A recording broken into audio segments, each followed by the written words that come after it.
Selamat malam Bapak Ibu, saudara-saudara para sobat dan handai tulan sekalian. Kita bertemu kembali dalam channel kita Lifelong Education, pendidikan sepanjang hayat. Pada malam hari ini kita akan membahas satu tema berkaitan dengan pengalaman di China. Pada hari Minggu, beribadah di mana? Ini seringkali menjadi pertanyaan bagi orang-orang ekspatriat yang sedang berada di China. Pada hari Minggu mereka akan beribadah di mana atau di gereja mana. Nah, Bapak Ibu saudara-saudaraku, para sobat dan handai tulanku sekalian, sebenarnya tidak perlu terlalu pusing-pusing. Sepanjang kita bisa memahami aturan umum dan sepanjang kita bisa memahami kondisi di China, ada beberapa alternatif kita bisa melakukan ibadah pada hari Minggu di gereja ketika berada di China. Model yang pertama, kita bisa memilih ibadah di gereja internasional. Misalnya ketika kami berada di Nanjing, ada namanya NICF, gereja untuk orang-orang ekspatriat dari berbagai macam negara. Di Beijing kami mendengar ada BICF, kami juga pernah ke Beijing dan sempat ibadah di sana. Ketika di Xi'an juga ada persekutuan atau gereja yang serupa, terdiri dari orang-orang internasional. Begitu juga di kota-kota lain, termasuk di Guangzhou kami pernah mengikuti.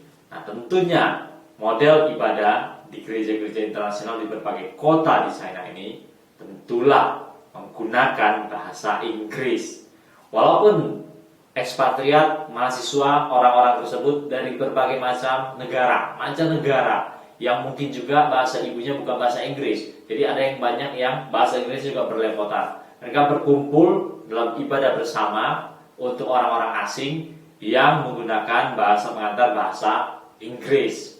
Ini biasanya mendapatkan izin resmi dan mereka bisa menyewa ruang tertentu di hotel, ruang tertentu di kantor, dan lain-lain. Tapi ini sifatnya adalah resmi, hanya untuk orang-orang asing. Sementara orang-orang China sendiri, mereka tidak boleh bergabung ke sana atau beribadah ke sana, walaupun ada di antara mereka yang mengerti bahasa Inggris. Itulah aturan yang berlaku, dan ini menjadi pilihan paling banyak bagi orang-orang asing, bagi ekspatriat, dan juga mahasiswa-mahasiswa dari mancanegara. Jadi cari informasi dan pergi ke sana, beribadah di sana. Kadang-kadang gereja-gereja internasional ini masih juga membagi diri bisa beribadah dalam berbagai bahasa negara lainnya, yang juga tentu terdiri dari orang-orang dari negara-negara di luar China. Ini resmi dan tidak perlu khawatir ketika beribadah di sana. Yang penting kau cukup menguasai bahasa Inggris, ya sudah bisa pergi beribadah di sana. Kau akan bertemu dengan orang-orang dari berbagai macam bangsa, berbagai macam warna kulit, berbagai macam bahasa negara yang berbeda.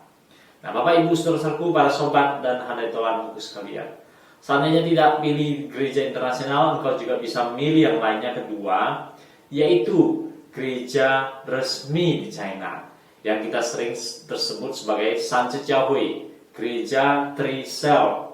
Di setiap kota di China bisa ditemukan beberapa gereja Trisel, baik Protestan maupun juga gereja Katolik. Ciri-ciri dari gereja seperti ini adalah mereka biasanya punya gedung ibadah, betul-betul bangunan berupa gereja, dan orang-orang China biasa banyak beribadah ke sana.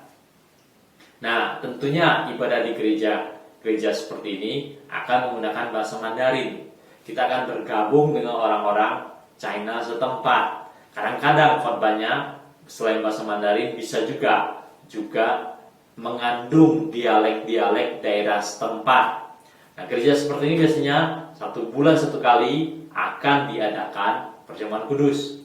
Tapi Bapak Ibu saudara-saudaraku, para sobat dan handai tulan sekalian, pergi ke gereja Trisel, gereja resmi di China, orang-orang China, maka kita bergabung dengan mereka. Dan kadang-kadang tempatnya agak terbatas, artinya seringkali membludak, apalagi kalau engkau hadir pada Minggu diadakan perjamuan kudus. Cepat-cepat datang, 15 menit sebelumnya atau bahkan setengah jam sebelumnya. Karena ketika Minggu Perjamuan Kudus, orang akan membludak. Bahkan ada orang-orang tua, mereka bawa kursi kecil sendiri, tak dapat tempat. Mereka duduk di luaran pakai kursi kecil, mendengarkan dan mengikuti ibadah dan mengikuti Perjamuan Kudus. Nah, Perjamuan Kudus di sana, di China, mereka biasanya pakai anggur asli, anggur botolan betul-betul wine, panas. Jadi habis Perjamuan Kudus saya sering mengamati banyak sekali botol-botol anggur taruh di belakang. Nah, itu adalah gereja resmi. Kita bisa pergi di sana, kita bebas beribadah di sana. Ini gereja resmi, engkau tidak akan dipermasalahkan. Nah, lalu Bapak Ibu, saudara-saudaraku, para sobat dan hadirin Tuhan sekalian, di gereja resmi ini biasanya ada juga toko buku, penjualan Alkitab, penjualan buku-buku rohani, kaset CD rohani, dan lain-lainnya. Bukan hanya bahasa Mandarin, juga dalam yang bahasa Inggris. Karena mereka resmi, mereka punya otoritas untuk menjual Alkitab secara resmi. Jadi bisa dibeli di sana. Bagus-bagus, banyak terbitan-terbitan mereka yang sekarang bagus-bagus, termasuk terbitan dua bahasa Mandarin dan bahasa Inggris. Lalu Bapak Ibu, saudara-saudaraku, para sobat dan hadirin Tuhan sekalian, kita perlu cari tahu, karena di setiap kota pasti ada beberapa gereja resmi yang demikian. Yang penting kita mencari informasi yang jelas. Nah, selain kedua itu gereja internasional, lalu gereja resmi atau Trisel atau Sanjejakwe, kita juga kadang-kadang bisa juga pergi ke gereja rumah, house church, gereja rumah. Kadang disebut juga gereja bawah tanah. Lebih cocok kita sebut gereja rumah. Gereja yang beribadah bagi orang-orang China tapi tidak resmi. Biasanya mereka bisa pakai rumah orang, bisa pakai kantor, dan lain-lain. Nah, jumlahnya biasanya tidak besar, sekitar 50 orang. Ada bahkan mungkin bisa sampai kadang 100 orang, tapi kadang-kadang juga kurang dari itu, 30 orang dan seterusnya. Nah, model gereja rumah adalah gereja yang tidak resmi. Jadi jikalau engkau mau pergi beribadah ke sana, diam-diam ke sana. Dan tentu di sana pakai bahasa Mandarin. Ya, kadang-kadang juga pakai bahasa dialek setempat. Jadi Bapak Ibu saudara-saudara sekalian, sebenarnya di China bertaburan gereja rumah, house church, bertaburan di mana-mana. Masalahnya adalah kita tidak tahu karena mereka gereja tidak resmi, mereka diam-diam melakukan ibadah. Tapi pada dasarnya pemerintah juga tidak terlalu pusing. Bukannya pemerintah tidak tahu, tapi pemerintah bagi mereka yang penting tidak dicampur tangan orang asing, yang penting tidak bekerja sama dengan orang-orang asing, ya, yang penting jumlahnya tidak terlalu besar, ya jalan saja ibadah. Ada orang mengatakan ya pemerintah tutup mata aja. Kita tahu tapi tutup mata. Oleh karena itu kalau kita pengen beribadah gereja seperti ini, perlu diam-diam dan hati-hati. Karena kehadiran kita bisa dipermasalahkan. Demikian juga kehadiran kita bisa membuat gereja rumah tersebut dipermasalahkan. Bukan hanya diri kita yang dipermasalahkan, gereja rumah setempat bisa dipermasalahkan. Nah, oleh karena dia adalah gereja tidak resmi, gereja rumah, maka gereja seperti ini juga terdiri dari berbagai macam aliran teologi yang berbeda. Jika kita ikut pelan-pelan nanti kita akan bisa tahu. Nah, kadang-kadang ketika kami di China, kami kadang-kadang juga mengambil waktu pergi ke gereja rumah. Tentu gereja rumah jumlah orang lebih sedikit sehingga kekerabatannya bisa lebih dekat. Pertemanannya, hubungan persahabatannya bisa menjadi lebih dekat, lebih kental. Tapi sekali lagi, ini gereja tidak resmi. Oleh karena itu engkau harus diam-diam, engkau harus berhati-hati, engkau bisa dipermasalahkan. Dan gereja yang engkau datangin pun bisa dipermasalahkan kalau orang mau mempermasalahkannya. Gereja rumah banyak sekali di China, bertebaran di mana-mana, mungkin di sekitar tempat tinggalmu ada, tapi mungkin engkau tidak mengetahui. Oleh karena itu harus cari-cari info, tanya pada orang-orang setempat, terutama orang-orang Kristen. Lalu Bapak Ibu, saudara-saudaraku, para sobat dan hadirin Tuhan sekalian, selain 3 macam di atas, gereja internasional, gereja resmi, gereja rumah. Kita juga bisa beribadah ketika berada di China, yaitu kita menyelenggarakan ibadah sendiri dalam bahasa negara kita sendiri. Tentunya orang-orang yang sebangsa, senegara dengan kita, sebahasa dengan kita kumpulkan. Kita mencari tempat, bisa di rumah orang atau di tempat-tempat yang memungkinkan. Nah, tentu sekali lagi dalam hal seperti ini biasanya ada juga gereja yang disebut ini gereja tidak resmi. Gereja berbahasa Indonesia bisa mengadakan sendiri. Ketika berada di Nanjing, kami menyelenggarakan ibadah sendiri, yaitu 1 bulan 1 kali di bagian Nanjing paling utara sekali di kampus, jadi di asrama diadakannya. Satu lagi di Nanjing bagian selatan sekali, pernah diadakan di kampus di asrama, pernah juga diadakan di rumah orang Indonesia di sana beribadah. Sebulan sekali di utara, sebulan sekali di selatan. Nah, ketika beribadah di sebulan sekali di utara, 1 kali pernah orang tua, ayah ibu dari mahasiswa datang mengunjungi dia, nginap di hotel di kampus tersebut.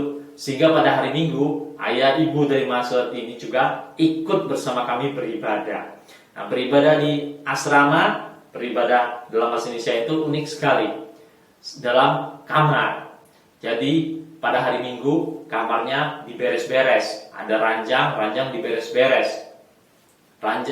Kamar itu ukurannya kira-kira 3,5 meter kali 6 meter. Jadi sebagian orang duduk di ranjang, sebagian orang duduk di ranjang, sebagian orang duduk di lantai dan di lantai. Dan kami menyelenggarakan ibadah. Kira-kira waktu itu bisa 20 sampai 30 orang, main banyak dan dengan iringan gitar. Jadi pas 1 kali ada orang tua siswa datang pada berkunjung di sana lewati hari Minggu, dan dia juga bergabung bersama-sama kami melakukan ibadah dalam bahasa Indonesia. Sekali lagi tentu ini harus diam-diam, anak tidak resmi. Di beberapa kota saya pernah mendengar ada gereja berbahasa Indonesia dan resmi. Ya, di Beijing kami pernah ikutin, itu ada gereja berbahasa Indonesia dan resmi. Di Guangzhou kami mendengar ada resmi gereja berbahasa Indonesia dan menggunakan minjem tempat yaitu di gereja Trisel Sanju Jiaohui. Jadi izinnya resmi, sehingga gereja berbahasa Indonesia itu juga resmi. Tapi pada umumnya adalah ketika banyak kota kita diam-diam menyelenggarakan ibadah sendiri. Ada orang yang liturgis, ada orang yang main gitar atau tidak tanpa musik sama sekali, dan ada orang yang menyampaikan firman. Begitu kami menyelenggarakan ibadah. Nah, ini merupakan 4 macam pilihan kita pada hari Minggu kalau berada di Tiongkok untuk melakukan ibadah. Engkau bisa memilih pertama di gereja berbahasa Inggris, gereja-gereja internasional, orang-orang asing semuanya. Engkau juga bisa memilih beribadah di gereja setempat yang resmi, gereja Trisel Sanju Jiaohui, pakai bahasa Mandarin dengan orang-orang China setempat. Atau engkau diam-diam pergi beribadah gereja rumah, orang-orang setempat berbahasa Mandarin, jumlahnya kecil, tapi harus diam-diam.